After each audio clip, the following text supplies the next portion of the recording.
Bonjour Mireille Bonin. Alors, vous êtes du groupe Voix citoyenne.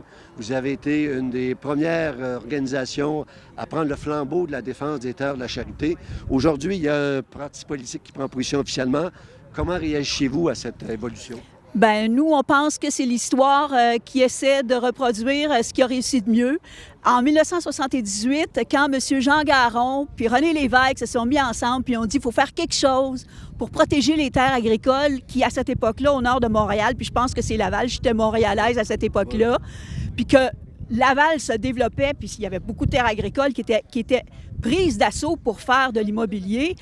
Il y a eu cette conjoncture-là d'hommes derrière un besoin de reconnaître au niveau sociétal qu'une société a besoin de garder ses terres agricoles, qu'il y avait beaucoup mieux à faire que de les donner en pâture aux promoteurs immobiliers. Et ils ont bâti ensemble la loi sur la protection du territoire et des activités agricoles et une commission. Mais avec le temps, une loi s'effrite un peu. Elle perd un peu de son énergie. Il faut réénergiser ça.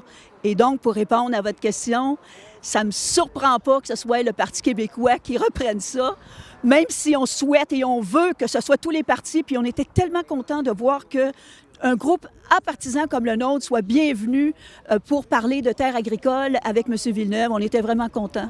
D'accord. Maintenant, les terres qu'on a derrière nous ont été acquises à un coût, je crois, de 40 millions de dollars. L'argument, peut-être, qui est compliqué à répondre, qu'allons-nous faire de ces terres si elles demeurent protégées pour l'agriculture face à une valeur spéculative de 40 millions de dollars? Bien, M. Dallaire a obtenu un titre de bienfaisance sur ces terres-là. La bienfaisance, c'est pas de faire de l'immobilier sur une terre agricole. La bienfaisance, ce serait de reconnaître la valeur de ces terres-là au niveau agricole et de réaliser lui-même que de protéger ces terres agricoles-là pour faire de l'agriculture, ce serait la meilleure chose. Et il y a plein de jeunes qui sortent des écoles, des centres de formation professionnelle, qui viennent de découvrir la valeur de l'agriculture et qui se cherchent des espaces pour cultiver et qui ont besoin de continuer à partager cette connaissance-là. Et moi, je pense que ne serait-ce que de faire un produit en attendant que ce soit vraiment déterminé qu'est-ce qu'on va faire avec ça, d'éducation et de travailler avec les jeunes qui sont déjà intéressés par l'agriculture. Il y a une autre grande fortune au Québec, M. Desmarais, qui a une approche totalement différente face au développement de l'agriculture, qui a créé une ferme qui est citée en exemple partout dans le monde, la ferme des Quatre Temps.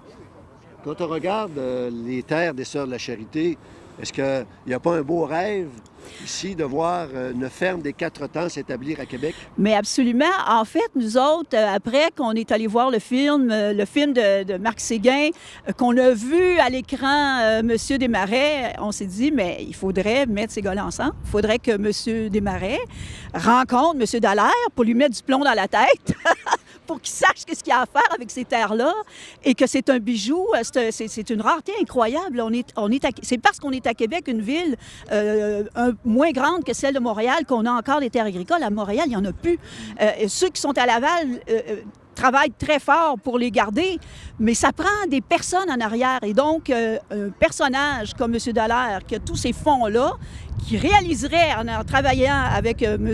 Desmarais que la vraie valeur, le trésor, c'est ce qui est caché ici, là, c'est la culture. Bien, je vous remercie beaucoup et on va se souhaiter qu'un jour, sur ces magnifiques terres, on ait l'équivalent de la ferme des Quatre Temps pour la plus grande renommée de Québec, qui pourrait devenir la capitale de l'agriculture urbaine au monde, dans le fond. Mais monsieur, je suis tellement contente que vous ayez cette idée-là. On va travailler ensemble là-dessus, M. Bégin. Je vous remercie. Au revoir.